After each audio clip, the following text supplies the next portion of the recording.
So hello everybody and welcome to today's video. Today my friends, I'm very happy to be here to present you another guide about Power of Exile, and today I'm going to show you my Atlas passive skill tree, actually how I have invested the points so far, and I'm pretty sure it's really nice. I have adjusted a bit while I was farming, while I was doing my maps. I invested my points, or I just changed it, and I think I just made it perfect for me. So I'm gonna show you that.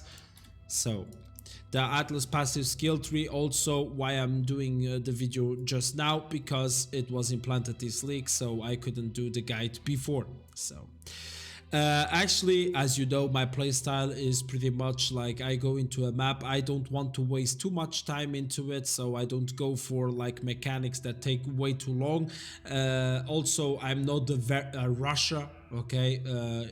Especially not this league, because I'm playing a build that is not very fast, but I took everything that makes fun and is really profitable. So we just start like down, okay, then we go up, and we are gonna go here instantly, because I love Harbinger. Harbinger, it is really amazing, because first of all, it is amazing for the XP. Secondly, it is really good if you encounter some Delirium. You can really stack up very fast by doing the Harbingers. And third, it is like pure currency drops, okay, even though it's some shards, sometimes not only shards, because there is some points that I will show you that can make it drop not shards but maybe also a whole orb, so also an exalted orb or so really nice. So you go there like this, okay, the most straight way to it, okay. Then we go to the left side to go to Delirium. Delirium, it is also a very nice feature,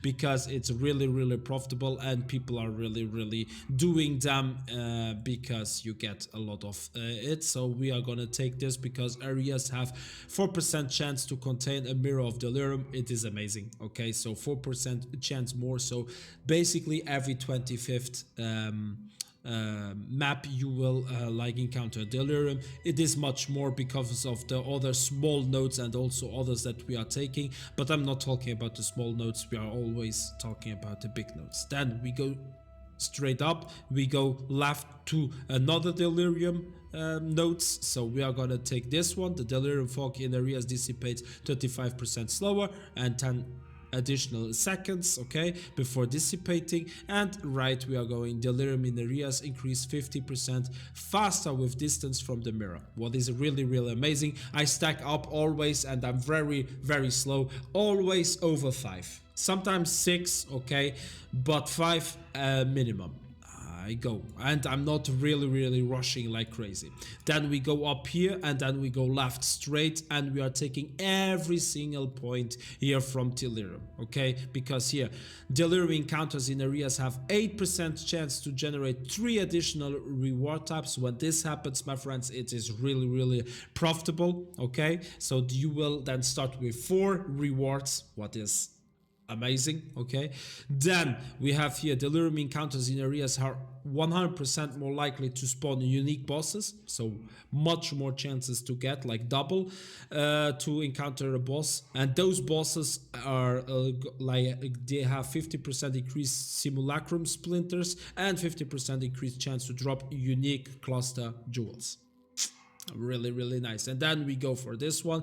Maps found in areas have 3% chance to have layers of Delirium, but those small ones also, like there are a few ones that give you more chance to encounter Delirium. So at the end of the day, you will have, like, I think it is a total 25%. You can check it here, but I think it is like that, okay. Then we go back here, and we take the Strongbox. The Strongboxes are very profitable. I am unlucky, it is true, but I'm gonna show you one point that is really nice and is changing the game for it. And the Strongboxes are like valuable again. Until today, I played like Power of Exile for over 2,000 hours. I never really cared about Strongboxes, but nowadays it is profitable to do them. We have here Strongboxes in areas are corrupted and are at least rare, so always nice. You don't need to take anything with you to change the strong boxes or to make the more rewardy. It is already.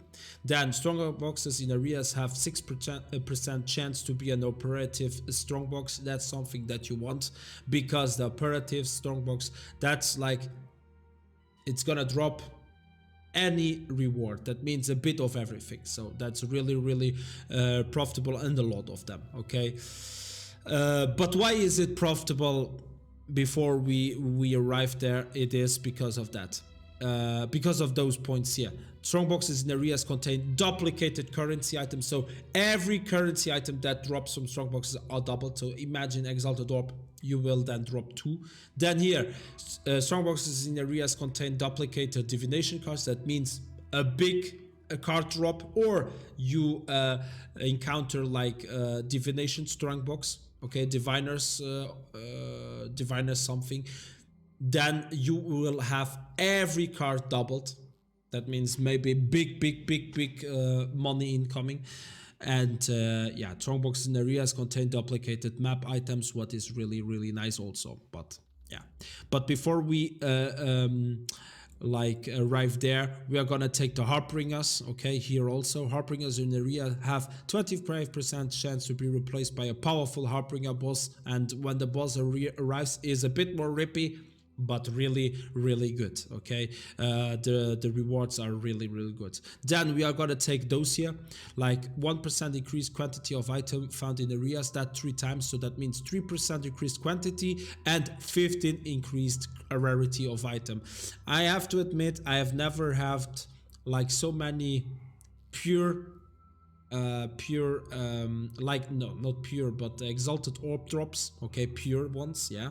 And also, like, you know, the headhunter dropped for me, and so on. And I think that has something to do with it, maybe, who knows. Okay, and then we are gonna take expedition. As you can see, we are focusing on Harbinger, we are focusing on strong boxes, we are focusing on Delirium, and on expeditions. Expedition is really profitable also if your build can handle them. Okay, here 50% increased quantity of expedition logbooks, what is big, dropped by runic monsters in areas, and then areas contain 20% increased number of runic monster markers, so even more rewarding. Then we are gonna take the strong boxes, as you can see here, and then we go straight up. Okay, and then I am gonna take the conquerors here. The conqueror have 25% increased chance to drop a conqueror's exalted orb, what is big. Map bosses have 25% increased chance to drop a conqueror map, and then Sirius has 10% chance to drop an awakened support gem, but that's because I love to do the conquerors, and also Zero's my build really wrecks it very easily, so that's why I'm taking those points. And the next 3, as you know, or you don't know, I have 128 allocated Atlas passive skill points, and I believe it's 132 is the max. Okay, there are a few still missing, and I'm gonna put them here, the missing ones right there. Okay, then we go back down there. We are gonna take the expedition, the points here. The remnants in areas have 30% chance to have an additional suffix modifier, so more rewardy, and then expeditions in areas have +2 remnants, what is really good also. And then 35 increased explosive radius in areas, so you your bombs are even more deadly. That means takes more, like the radius is bigger. And then 20% increased number of explosives in areas, so more explosives and more radius. Amazing. Then here we are gonna take the Harbinger here. The Harbingers in areas have 60% increased cooldown recovery rate. Harbingers in areas summon 60% more minions, and currency shards dropped. And that's the line, my friends. Currency shards dropped by Harbingers in areas can drop as currency items instead. That means if there is a chance, if an exalted shard drops, that it is an exalted orb. That's the one that we want. Then I take those here. The Eldritch Eater found in areas influenced by the Eater of Worlds have 10% chance to be duplicated, monster packs, and so on, because I am going for the Eldritch. Okay, the blue one, the blue side. Okay, here I'm talking about this one. Okay, this one, the Eater of the Worlds. Okay, so that's why I'm going right. Then here we have map bosses. Okay, map bosses drop an additional basic currency item. Who knows, maybe that's gonna make you drop the exalted orb. What happened already? Map bosses have 20% chance to be duplicated if possible. What is also good, so double rewards. Then here we are taking the blue bosses, like everything, to make it more rewarding. 50% increased chance to find Eater of Worlds, altars in areas. Then maps have 10% chance to award double progress towards encountering the Eater Worlds. That's here. For example, if we achieve 28, we get the invitation that is worth at the moment 95 chaos. And it's a battle that can be very, very profitable, and I'm doing a lot of them. So at 14 you get a small invitation that is worth 3 chaos, and yeah, you can do that boss, but at best you can have or a drop of 30 chaos. Okay, and then but the big one is always at the 28. So here maybe you can then progress double fast to it, so that's very, very good. And here eldritch currency items dropped by the infinite hunger or the eater of worlds. That means the both of the bosses, the small invitation and the big invitation, have 25% chance to be duplicated. It's amazing. And then the Eater of Worlds has 25% increased chance to drop Forbidden Flesh. What is POE, my friends? So that's actually all of it, my friends. That's my Atlas passive skill. Really copy it if you want. It's very profitable. I had never a league that was so profitable in the drops, okay, in the drops, like the pure drops in the maps. And yeah, I mean, feel free to copy it. As I said, we go for Harbinger, we go for Delirium, we go for Strongboxes, and we go for Expedition, and then we go for the map bosses plus the blue side, the Eldritch. Okay, that's actually like summed up what I am going for. Okay, but that's also my favorite mechanic of this league, or any league. So my friends, I mean, I talked now 12 minutes. It was longer than I expected. I hope it was helpful. Just copy it. Let me know if you have a similar tree. Maybe you have already. Maybe you're saying, oh no, that's something completely different, I'm gonna like try out, and then let me know if it's working also for you. For the rest, thank you so much for watching. Have a nice day, nice night, and we see us then on the next video, on the next stream. My friends, bye bye, and don't forget to like and comment. Bye bye.